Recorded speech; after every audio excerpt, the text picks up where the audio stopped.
बिस्मिल्लाहिर्रहमानिर्रहीम अस्सलाम वालेकुम दोस्तों, मैं आपकी खिदमत में हाजिर हूँ फॉरेक्स मार्केट में गोल्ड के इंट्राडे और चार्ट एनालिसिस के साथ। अच्छा दोस्तों, आज मार्केट काफ़ी डाउन आई। डाउन आने की रीज़न चाइना और अमेरिका के दरमियान जो टैरिफ का वो मामला था, वो 90 डेज़ के लिए ख़त्म कर दिया गया है। यानी नेक्स्ट 90 डेज़ के लिए या 3 महीने के लिए टैरिफ वही रहेंगे जो पहले थे, ट्रंप के आने से पहले थे। दोनों मुल्क इस चीज़ पर एग्री भी हो चुके हैं और मतलब साइन भी हो चुका है। ये जो उनका एग्रीमेंट है वो साइन भी हो चुका है। जब डे में इधर यूके सेशन में तकरीबन 12 साढ़े 12 बजे मार्केट ने स्पाइक लगाई थी, तो ऐन उसी वक्त मेरे पास न्यूज़ शेयर की ग्रुप मेंबर ने। तो जैसे न्यूज़ आई है तो वैसे ही मार्केट क्रैश कर गई और नीचे खासी आई। तो अगर अगर ओवरऑल अभी देखा जाए तो आज मार्केट तकरीबन 100 3325 से मार्केट नीचे आई 3208 तक, तकरीबन $115 नीचे आई। अच्छा भाई, अच्छा फिर यहाँ एक इंटरेस्टिंग बात है। तो $130 पूरे कर लेती मार्केट, 130 पूरे करती तो 3190 के राउंड अबाउट आ जाती, इसको स्पाइक लगा जाती, हल्की सी चूंच भी लगा जाती, तो फिर कम से कम मैं कॉन्फिडेंट हो जाता इस एरिया में कि हमारा डेली का जोन है, स्ट्रॉन्ग जोन है, बाय जोन है, यहाँ स्ट्रांगली बाय करें। बहरहाल बाय में करवाई, 2 बार करवाई, दोनों दफ़ा माशाल्लाह प्रॉफिट लेके हम बाहर निकले। तो अभी थर्ड टाइम मैंने बाय करवाया है 21 से, वो तकरीबन 27 तक गई, तो वहाँ भी प्रॉफिट लिया हमने। तो अब सिचुएशन ये है कि ये डेली का टाइम फ्रेम मैं बता रहा हूँ आपको। ये डेली का टाइम फ्रेम, अगर मार्केट नीचे आना चाहती है डाउन, तो नीचे हमारा जोन पड़ा हुआ है ऑलरेडी 3190, तो फिर इस तक ही आना अच्छा फिर यहाँ इंटरेस्टिंग बात है, जोन है हमारा बड़ा 3146 तक नीचे। तो डेली में अभी तक जो हिस्ट्री है मार्केट की, $130 इसने डे में, 1 डे में पूरे किए हुए हैं। सॉरी, कॉल आ गई है। तो तो दोस्तों तो दोस्तों $130 1 डे में इसने पूरे किए हैं अभी तक, जो इसकी हिस्ट्री है। इससे पहले लास्ट ईयर इसने $100 या $95 पूरे करती थी, तो इस साल कुछ ज़्यादा ही अग्रेसिव हो चुकी है मार्केट, तो $130। तो अगर $130, तो $108 नहीं, $115 तकरीबन, $115 तो मूव कर चुकी है। तो 115 और शामिल कर लें तो तकरीबन 3190 तक आ सकती है, नीचे नहीं आ सकती। तो अगर 46 तक, तो फिर तो बहुत ज़्यादा बन जाएंगे, इस तरह तो पॉसिबल नहीं है। तो मगर तो इसका ये हुआ कि अगर नीचे आना भी चाहे मार्केट, तो मेरे ख्याल में 3190, 91, 93, 80, 88, $2-4 ऊपर नीचे, बस, इससे ज़्यादा नहीं, क्योंकि हमने वो गिनती भी पूरी करनी है ना, अपनी काउंटिंग भी पूरी करनी है मार्केट ने। तो इतना ही नीचे आ सकती है, इससे ज़्यादा नहीं। तो ओवरऑल अच्छा, तो ये जो ऊपर ग्रीन जोन पड़ा है 21 वाला, ये देखिएगा प्लीज़। अब देखें M15 में, मैं आपको बताता हूँ प्लीज़। मार्केट ऊपर गई, ये टेस्ट करने नीचे आई, तो यहाँ से ऊपर जाना चाहिए इसको, ऐसे ही है ना। तो अगर अगर ये जोन तोड़ देती है 21 वाला जोन, मार्केट ब्रेक करके 15 मिनट की कैंडल नीचे देती है और फिर नीचे आना शुरू हो जाती है, तो फिर हमारा निचला जोन हम बस 92 के आसपास, $2-4 ऊपर नीचे, इससे ज़्यादा नहीं आ सकती। तो फ़र्ज़ करें आज मार्केट नीचे नहीं आती, थोड़ा सा ऊपर चली जाती है, ऊपर जाके थोड़ा सा ऊपर चली जाती है। अच्छा, ऊपर जाने के बाद फिर कल के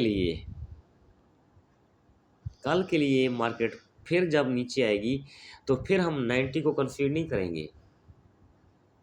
तो हो सकता है कल $40 डाउन में पूरे करें, हो सकता है $60 डाउन में पूरे करें, क्योंकि हमारा जोन एक्चुअल है, मैं आपको एक्सप्लेन करके बता रहा हूँ, आप मेरी बात को समझ रहे होंगे कि फिर हम ये नहीं है कि 91 से पहले ट्रेड लगा दें और वो कंफर्म होगी, 100% होगी। तो फिर वो कल की डेली के हवाले से फिर हम काउंटिंग करेंगे अपनी, और फिर वो मार्केट की मर्ज़ी है वो कितने डॉलर नीचे मतलब करती है, फिर वो हमें M15 में जाना पड़ेगा, वहाँ पुल बैक देख के, तो फिर वहाँ से हमें वो एंट्री तलाश करनी होगी, या फिर कम से कम M15 की बुलिश एंगल्फिंग देखेंगे।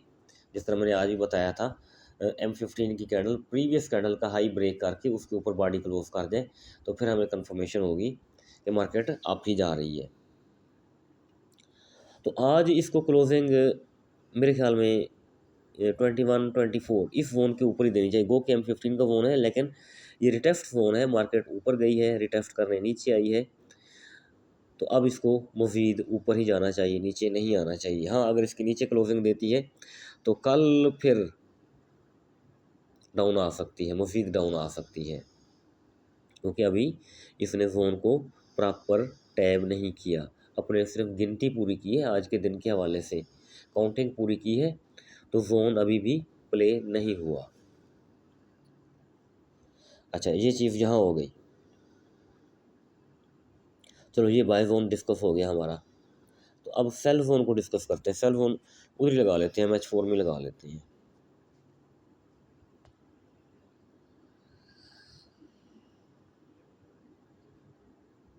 देखिए, मार्केट स्टेप बाय स्टेप आ रही है, तो डेली के हवाले से पहला सेल जोन हमारा ये बनता है, तो दूसरा पुल बैक हम यहाँ से लेंगे,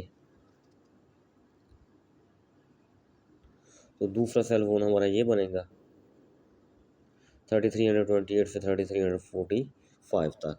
ठीक है जी, क्योंकि हमने हर पुल बैक के ऊपर ड्रा करना है, तो एक सेल जोन हमारा यहाँ तक बनेगा। ये उस सूरत में बनेगा अगर जो हमारा लो है ये कांस्टेंट रहे, यहीं पर रहे। हाँ, अगर मार्केट मज़ीद नीचे जाती है तो ऑटोमेटिकली ये हमारे जो सेल फोन है ये भी डाउन में शिफ्ट हो जाएंगे। मैं आपको अपडेट कर दूंगा ग्रुप में, कोई इशू नहीं है, आपने फिक्र नहीं करनी। तो बाय जोन मैंने बता दिया है, बाय जोन को डिस्कस भी कर लिया हमने खासा। अच्छा, ये चीज़ अब M4 में आते हैं जी। M4 में इंटरेस्टिंग चीज़ बताता हूँ, आप याद करेंगे, आप दुआएं देंगे मुझे। अच्छा, ये RSI है 11 का और 7 का, समझ आ गई आपको। और साथ में मैंने मूविंग एवरेज ऐड किया हुआ है 9 का, आपको दिख रहा है ना, 9 का मूविंग एवरेज। तो इसका एक, मैं पिछले कई दिनों से इस चीज़ को ऑब्जर्व कर रहा हूँ, तो आज मैं वो आपसे शेयर करूँगा।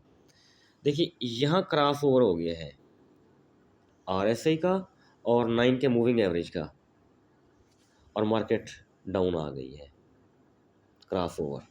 देखिए, अब पीछे जाते हैं, अब बैक ट्रैकिंग करते हैं इसकी। अब देखिए, सॉरी इसको नहीं छेड़ना, हाँ जी, इसी को।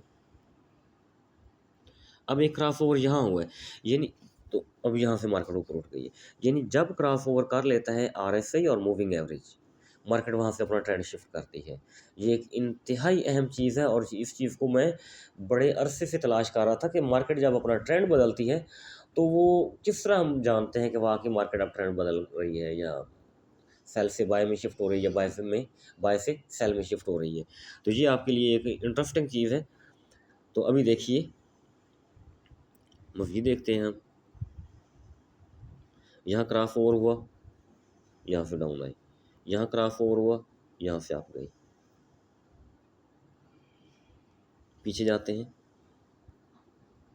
यहाँ क्रॉस ओवर हुआ, मार्केट थोड़ा डाउन आई। ठीक है जी, यहाँ टॉप के ऊपर क्रॉस ओवर किया, मार्केट डाउन आई। अच्छा, अब देखें, तो अब इस जगह क्रॉस ओवर कर रहे हैं,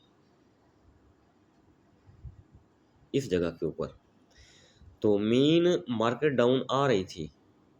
अब RSI और मूविंग एवरेज दोनों ने क्रॉस ओवर किया है, एक दूसरे को क्रॉस ओवर किया है, तो मार्केट अप जा सकती है, नंबर 1। ठीक है जी, ये बैक ट्रैकिंग के हवाले से मैं आपको बता रहा हूँ, और उम्मीद काफ़ी है मार्केट ऊपर जा सकती है, क्योंकि RSI भी डिप में पड़ा हुआ है और मूविंग एवरेज भी डिप में पड़ा हुआ है, और इन्होंने एक दूसरे को क्रॉस ओवर भी कर लिया है। तो ये चीज़ मैंने आपको इधर बतानी थी। तो अभी सपोर्ट और रेजिस्टेंस के हवाले से बात की जाए, तो ये वाला जो एरिया है, ये जो नोड है 3223, ये हमारे पास इस वक्त एक सपोर्ट है। अगर यही सपोर्ट बरकरार रखती है मार्केट, यही सपोर्ट बरकरार रखती है तो ऊपर जा सकती है। हाँ, अगर ये सपोर्ट जैसे ही टूटेगी 3223 वाली, तो फिर निचली सपोर्ट ये आएगी हमारे पास 3203। तो अब यहाँ एक और भी क्वेश्चन पैदा होता है कि मार्केट ठीक है डाउन ज़रूर आई है, लेकिन प्रीवियस लो को अभी तक ब्रेक नहीं कर पाई। हाँ, अगर प्रीवियस लो के नीचे 4 घंटे की पूरी कैंडल देती है तो फिर हमारे टारगेट खासे नीचे हो सकते हैं। देखिए, मैं आपको फिर से बताता हूँ। यहाँ एक मतलब इंटरेस्टिंग, ये देखिए, एक एरिया ये है, दूसरा एरिया ये है। तो अगर ये एरिया दोनों ब्रेक होते हैं तो फिर साफ ज़ाहिर ये एरिया बनता है 2933, 2933 या 2950 के राउंड अबाउट। तो ये इंटरेस्टिंग बात है और इस चीज़ को मैं काफ़ी दिनों से नोट कर रहा हूँ कि मार्केट अगर ये वाली नोड्स के नीचे कैंडल क्लोज कर जाती है, बॉडी क्लोज कर जाती है, इस नोड को ब्रेक करेगी तो यहाँ, अगर इसको ब्रेक करेगी तो फिर हमें बाय की तरफ मेरे ख्याल में नहीं बैठना चाहिए। ये मेरा मशवरा है, क्योंकि सपोर्ट रेजिस्टेंस की भी अपनी वैल्यू होती है और उसको उस चीज़ को भी मार्केट फॉलो करती है। तो अगर ये दो नोड्स टूट गई, ये दो सपोर्ट्स टूट गई, तो फिर 2950 2930 राउंड अबाउट उस एरिया में मार्केट चली जाएगी जहाँ से मार्केट टैरिफ के वक्त ऊपर उठी थी, जहाँ से टैरिफ वाली गेम शुरू हुई थी। तो ये चीज़ आपने नोट रखनी है। लेकिन डेली में आ जाएं हम, तो डेली में देखें 50 के मूविंग एवरेज की सपोर्ट लेने की कोशिश कर रही है। यह है 3189, वहाँ हमारा 90 के ऊपर जोन है 3190 सो देखिए प्रीवियस कॉल क्लोज कर दूँ। जी दोस्तों, बात हो रही थी, अच्छा वो हमारा जोन भी है, वो 90 के आसपास, $2-4 ऊपर नीचे कोई इशू नहीं है उसका, ठीक है जी। तो यहाँ देखें ना, यहाँ भी नोड बन रही है, आप गौर से देखें ना, यहाँ भी नोड बन रही है 3203 अगले दिन जो इसने लो लगाया था। तो यहाँ एक एक्स्ट्रा समझे कि ये हमारी सपोर्ट एरिया भी है, नीचे हमारे पास 50 का मूविंग एवरेज भी है। तो इट मीन ये कोई इतना आसान काम नहीं होगा मार्केट के लिए, ठीक है जी। अच्छा, फिर यहाँ मैं आपको बताता चलूँ, मैं थोड़ा एक्सप्लेन कर, थोड़ी वीडियो लंबी हो रही है, कोई इशू नहीं है। देखिए, एक नोड ये है, दूसरी नोड ये बन रही है, तीसरी नोड ये बन रही है। ये एक इंटरेस्टिंग और इम्पोर्टेंट चीज़ बन रही है। और पाँचवीं चीज़ ये इसका जो 50 का मूविंग एवरेज है, ये चीज़ बन रही है। तो इट मीन अगर ये इतनी चीज़ें मार्केट फेल करेगी तो फिर मेरे ख्याल में इतना हमें दोबारा बाय में नहीं बैठना चाहिए। तो फिर हम सेल में ही बैठेंगे। और सेल में नेक्स्ट नोड कहाँ है? तो नेक्स्ट नोड तो ये पड़ी हुई है मार्केट की। देखिए, अगर ये नोड भी टूट गई, ये भी टूट गई, ये देखिए, ये सिंपल सेम आ रही हैं, सेम आ रही है ना। अच्छा जी, अगर ये वाला एरिया मार्केट ब्रेक कर जाती है, मूविंग एवरेज के भी नीचे आ जाती है, तो फिर साफ ज़ाहिर है हमें ये वाली नोड को माइंड में रखना होगा। इस चीज़ को माइंड में रखेंगे तो फिर ये 2900 के आसपास, 2950, 75, 133, वो नई गेम एक शुरू हो जाएगी। फिर मार्केट एवरी टॉप हम सेल करते जाएंगे, तो फिर बाय की कहानी। और इधर से फिर वो क्या होगा, वो हमारा जो जोन है ना, वो अगर इसको ब्रेक करते वो जोन भी टूट जाएगा हमारा, जो उधर ट्रेडिंग व्यू में हमने ड्रा किया हुआ है। तो जोन भी टूटेगा, सपोर्ट भी टूटेगी और 50 का मूविंग एवरेज भी टूटेगा। तो फिर हम इंशाल्लाह सेल करेंगे, फिर बाय नहीं करेंगे। तो उम्मीद काफ़ी आपको वीडियो बहुत अच्छी लगी होगी। तो मैंने थोड़ा एक्सप्लेन करके आपको बताया। तो इंशाल्लाह बाकी जो चीज़ें होंगी मैं वो आपको ग्रुप में वक्तन शेयर करता रहूँगा। तो इंशाल्लाह अल्लाह ताला के हुक्म से मार्केट हमारे लेवल्स को रिस्पेक्ट देगी। अगर डाउन आया तो तब भी हमें इल्म है कि किस एरिया को ब्रेक करेगी तो डाउन आएगी, अगर ऊपर गई तब भी हमें पता है कि कहाँ-कहाँ से ऊपर जाएगी। ठीक है जी। तो इंशाल्लाह अल्लाह के हुक्म से मार्केट ऐसे ही बिहेव करेगी जिस तरह हम डिस्कस कर चुके हैं। बहुत-बहुत शुक्रिया।